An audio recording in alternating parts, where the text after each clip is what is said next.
morning and welcome to another edition of Paul's Property Podcast.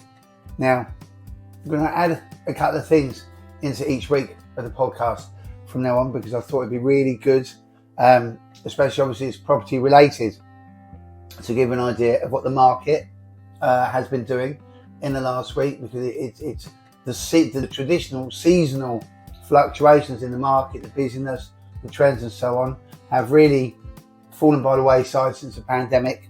So everything today is very, very different.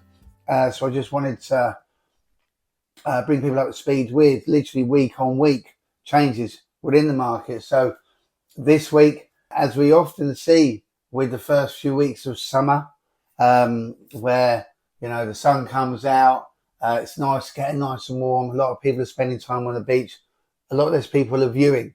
So it doesn't mean, where it's been a little bit quieter, particularly at the higher end of the market, it doesn't mean that the market is bad in any way, shape or form.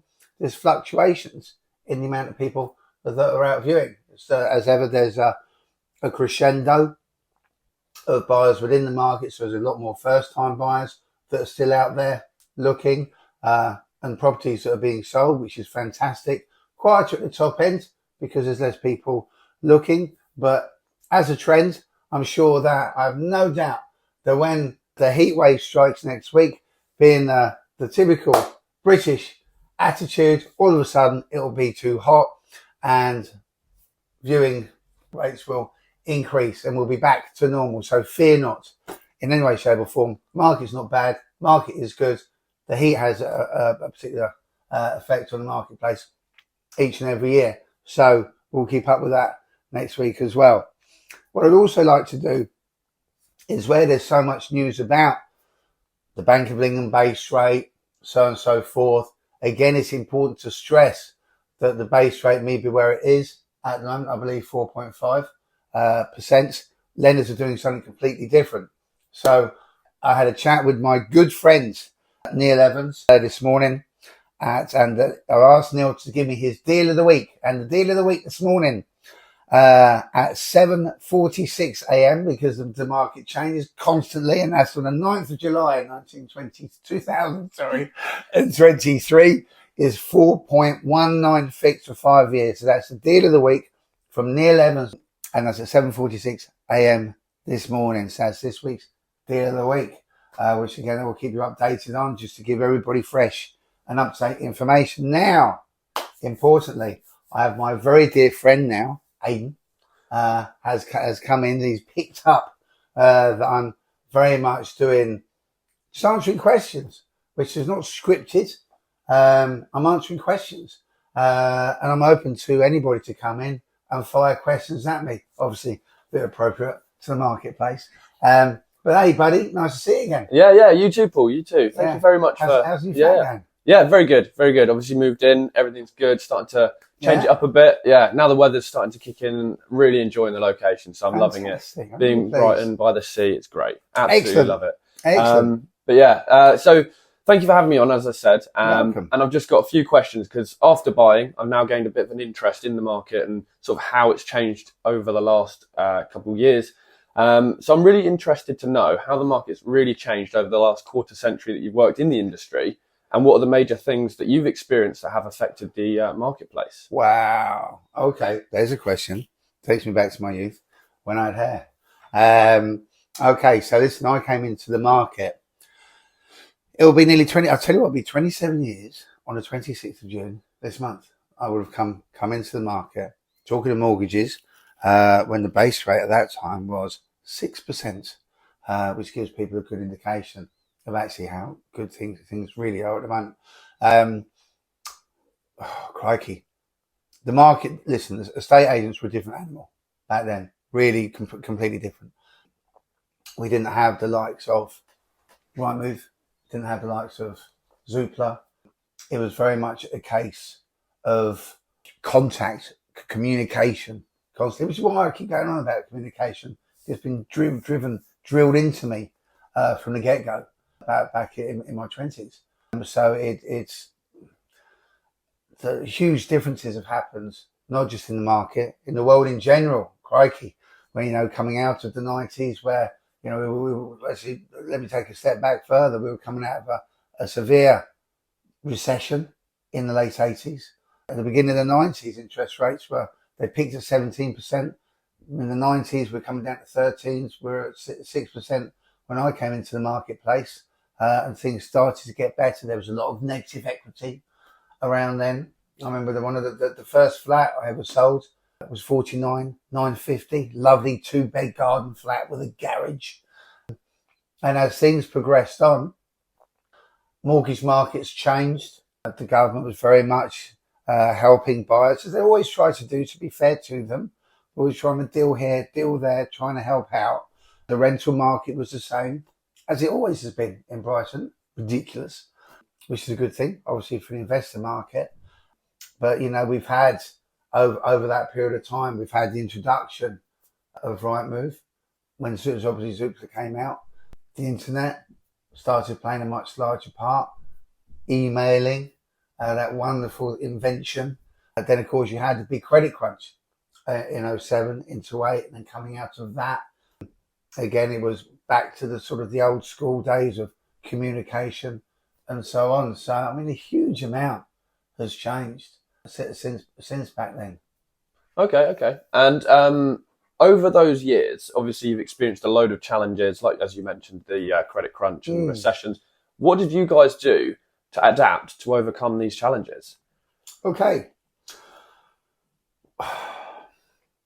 It basically just comes down to your individual work ethic. For instance, I mean, if I take you to day one, you know, the training, you know, it was very much, you had to go and fight for your place within the market. It wasn't like it is now, where you go with a particular agency and you're sent away on a week's training course, you know, how to sell housing and the rest of it. My training was, you know, I sat down at my desk. I asked, what do I do? And they gave me there was a phone. There was a box of applicant cards, no internet, no computer, no PC, and what they called the Bible, which was a folder full of details of the properties that we had to market. They said, you phone them, you match them to them, you get them out to view them, and you sell them to them. That was my training, probably 3.5, 4 minutes. Done. Lovely. And away I had to go. You know, it was, I mean, it is interesting looking at the differences between the agents then and the agents today. You know, you were so heavily targeted. You had to book minimum 10 viewings a day. And all of those, none of this phone, I mean, occasionally someone would phone up because they would pass a for sale board, one of the oldest types of marketing. You know, I've just seen a board on the Old Shoreham Road. What property is it? You know? So, you know, you get that incoming call. There were no leads in from the computer, from Rightmove or Zoopla and so on and so forth. You know, you had to go out. You had to keep on the phones. Phone call to make people come out viewing, you know, to get people to come out viewing, you know. So it wasn't like today where, you know, the hours that you used to work, for instance. Back then, you know, you would do Monday to Sunday one week, Monday to Saturday, Friday the next. You had every other weekend off. Yeah, It wasn't a case like they have today. Of if you work on a Saturday, you get a day off during the week. None of that. You know, the morning meeting was at 8 a.m. The office shut at 6:30. You know, that was the way it was. And you're expected morning meeting 8 o'clock sharp. If you weren't on time, you got it. I'll tell you, you got it. You know, and then there was literally, you went through offers, viewing levels, so on and so forth, mortgage appointments, because everything like today with the company that I was with, Man & Co., part of Countrywide, so Seven King and Chase, more Hamptons, of course, these days, are part of Countrywide. You know, it was just phones. You know, there was no mobile phones either. I mean, he had a mobile phone, I think, if I remember rightly. There was none of this Facebook stuff, social media, tweeting, and all of that. You know, if you were sat at your desk, you're not on the phone, you'd get a stapler or something thrown in there by a manager. That's the way that it was. You know, obviously you can't do that these days. You get arrested or something like that. Yeah. You know, but it's just a completely different animal, and you overcame things by just sheer work. You know, the credit crunch was a very, very difficult time. Lenders weren't lending. That was it. properties, even in Brighton and Hove, which has its own market within the market, so to speak, was hit, and people weren't buying. So prices were going down and down and down. Not dramatically in Brighton and Hove. We probably, I suggest we sold between a 10 and 15% decrease. Other parts of the country were in big trouble. But it was just a matter of deals were still being done. Properties were still being sold. You know, I even bought a property for my late mother, mid-08. We bought that, you know, for her. So, you know, it was just a matter of just sheer work ethic, phone call.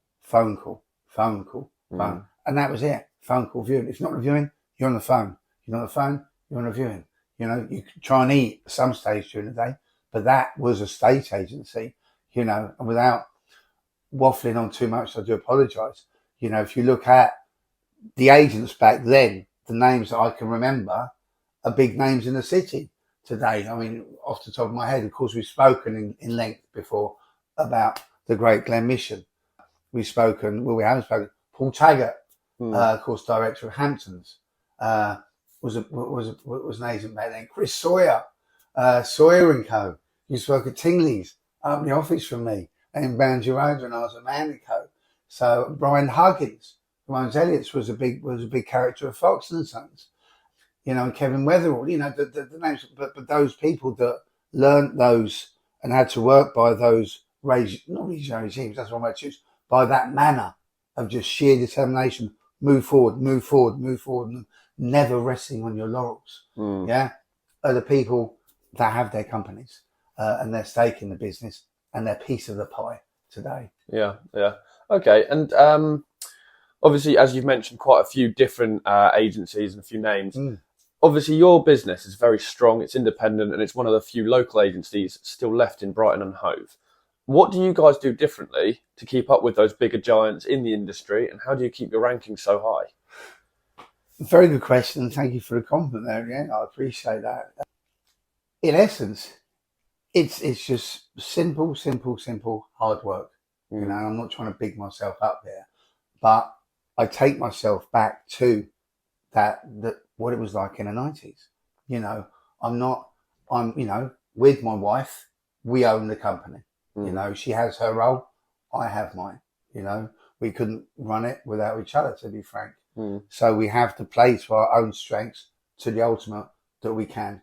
And it's about work ethic. You know, we want a standing within the marketplace. Yeah.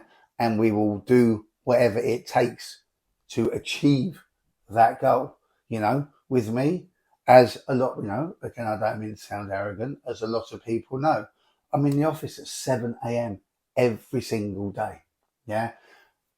With respect to my competitors, if there's another agent out there that does the same, I'd love to hear from you, because I don't think out of the nearly 200 estate agents in this city, anybody else does. Yeah. I do that so I can make sure that the valuations I did yesterday, again, they're post-valuation letters this morning before the morning meeting. Leads that have come in via Rightmove and Zoopla are being phoned sometimes from 7:30, you know, so I can hit them before they go to work as well. And then make sure that my day and my team is working efficiently, using diary management as correctly as possible, and everybody knows their job and what they've got to do. And relying on your teammates is a massive part of it. You know, and you finish when you finish. You know, we don't, myself and Kathy, yeah, we don't have days off. You know, I meant to have this weekend off, for argument's sake, but I've got two people who want to see me on Saturday. It's the only time they can do their valuations. I don't say no. I can't say no. It's business. There's a business there, and they know they can rely on me.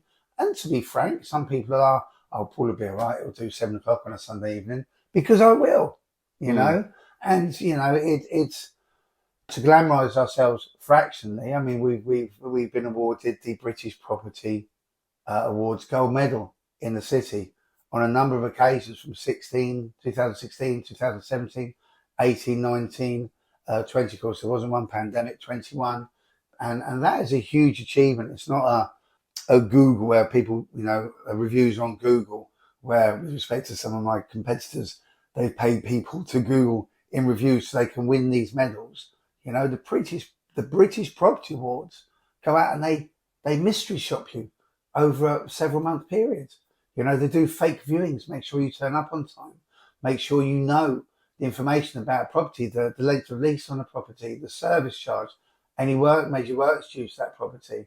You know, they test your communication, your speed to responding to emails. You know, so for us to have achieved these goals is massive.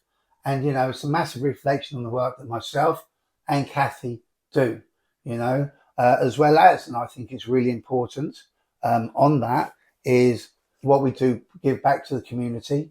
We always support, you know, good local charities as well as organisations such as they've got their summer concert coming up, actually, the Rainbow Chorus, which is a massive support of the LGBT community within Kemp Town and Brighton, which is massively important as well. So I'm really looking forward to that concert. Old School Amateur Boxing Club, as you know, it's a big favourite of mine. We've got Bark in the Park a week tomorrow, which is really exciting for all our beautiful canine friends in the city, you know, and that spreads the word, that spreads the name. So it's not just what you do in the office, it's what you do out of the office within the community. And that, I believe, is and that sheer gut and determination. And as I said before, you know, having my father's name above the door always drives me forward, because I will not accept second place. Won't accept it, because we're good. I know that sounds arrogant, but we are. We're good.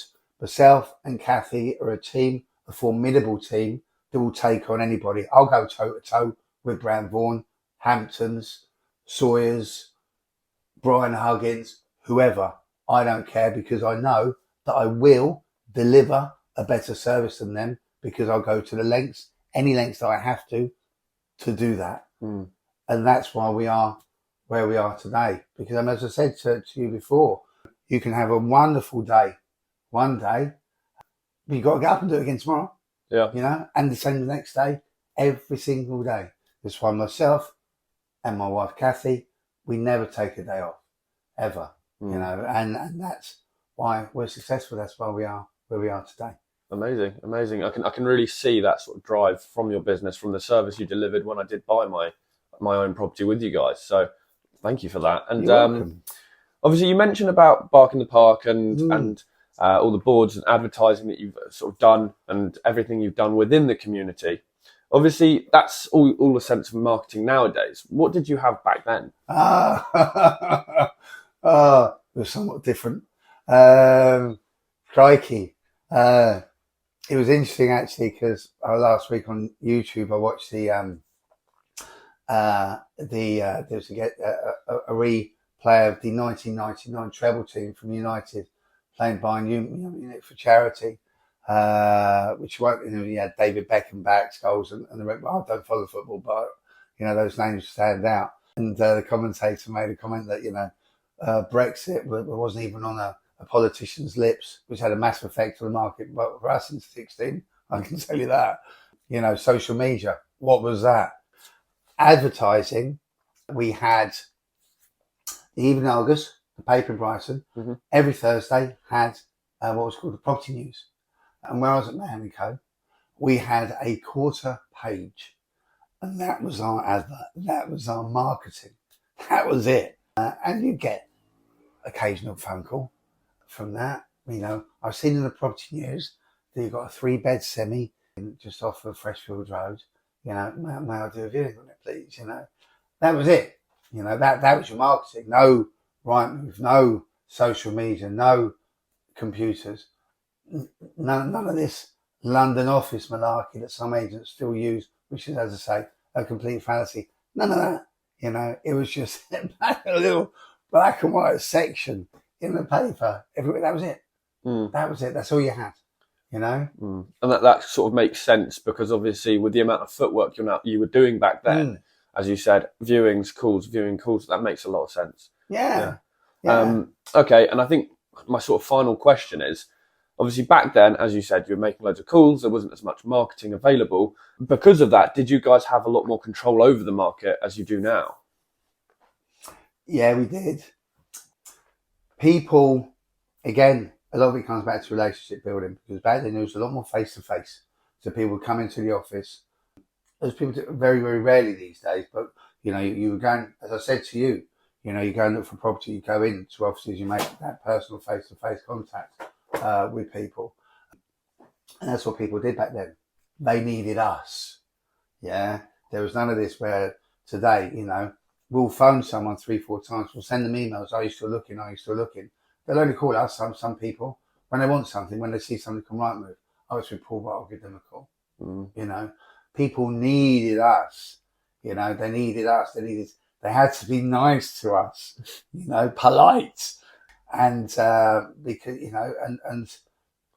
because they knew if they were good to them, we would contact them. I've got a new house coming on. I've been instructed, by the time it gets measured up and photographed, it's going to be a couple of weeks, as things took a lot longer back then. Actual photographs would be sent off to be developed. Two members of staff going to measure up a property, because you had to hold either end of the tape measure, rather than these laser things, of course, these days. But yeah, people needed us. They required us, different levels of the market, from such as Kathy.